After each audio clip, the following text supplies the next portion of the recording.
Hello, I'm Dr. Tamika Lewis with the Office of Dr. T.F. Lewis, Gynecology, and today I'm talking about 3 very common non-sexually transmitted disorders of the vaginal area. These are some of the most common things I have people make appointments for are for vaginal issues.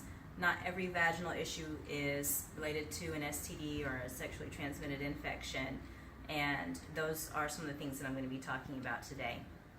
So one of the most common processes that people come in for would be a yeast infection. So people that have yeast infection, the most common clinical feature they experience is itching. And that could be itching on the inside of the vagina or itching on the outside, which is the vulvar area. It's also associated with a very distinctive discharge, which is what we call a cottage cheese kind of discharge. It's thick and it's clumpy.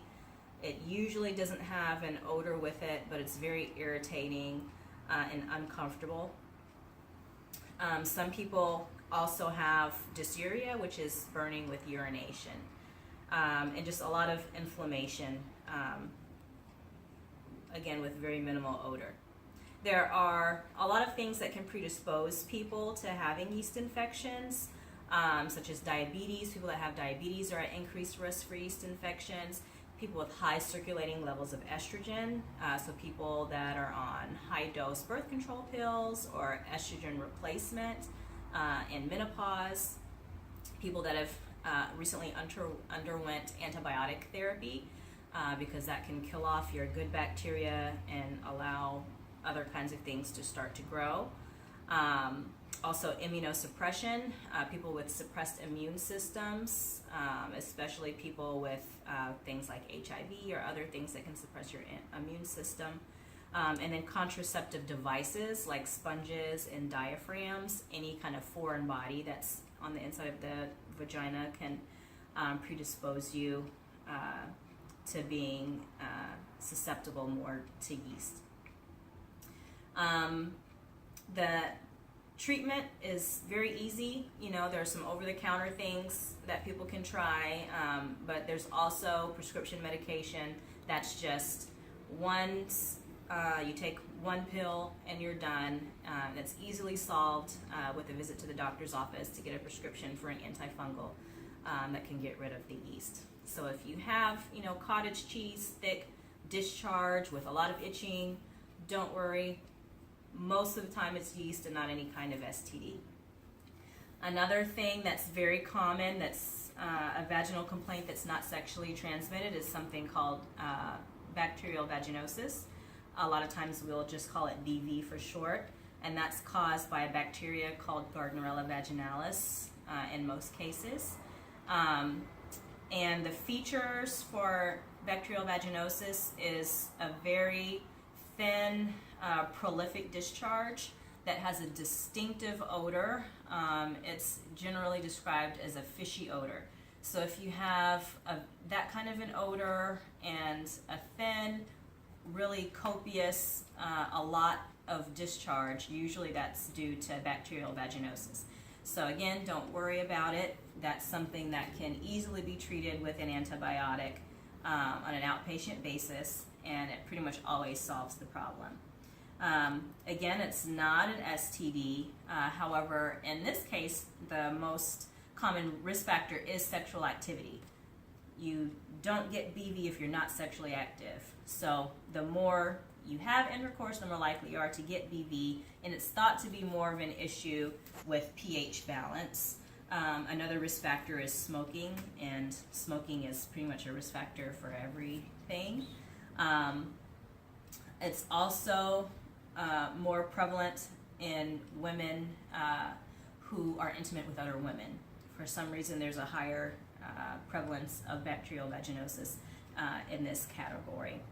But again, not an STD, something that's incredibly common.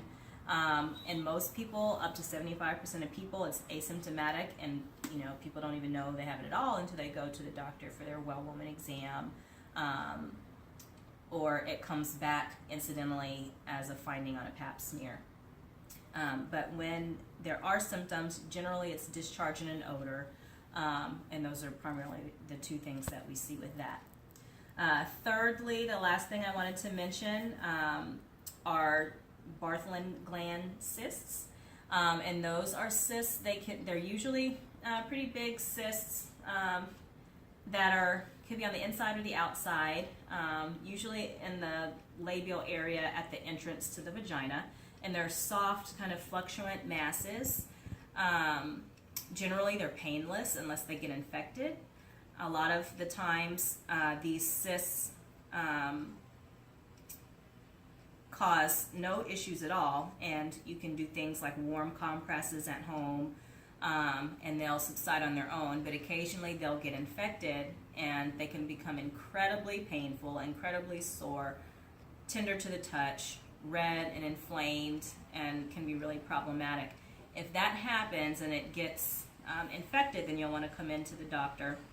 Again, it's not an STD or anything like that. Generally, it's an infection with some bacteria, and it will need to be incised and drained, and pus-like material will come out upon incision and drainage, and you'll need to go on some kind of antibiotic therapy as well. So with Bartholin's glands, again, they can be painless, they can be asymptomatic, but if you have one that's hard and red and inflamed and painful, then that's something that needs to be dealt with in the office. It needs to be incised and drained, and sometimes a catheter is put in it to allow continued drainage, and antibiotics are generally prescribed.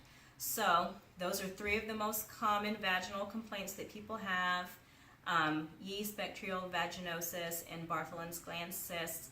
All of these things are not related to any kind of sexually transmitted infection, and they're all very easily curable in the office with a quick visit, a quick checkup, and generally some medication or a small procedure. So if you have any questions about anything, feel free to ask. Leave them in the comment box below. I'm happy to answer any questions that you have related to obstetrics, gynecology, or general primary care. I like to make sure that I answer everybody's questions. This channel is really about you, and so I'd love to hear your feedback and hear about what questions or concerns you may have. And generally what I'll do is I'll make a frequently asked questions response video to the most commonly asked questions that are asked of me. So I'm looking for your questions. See you soon.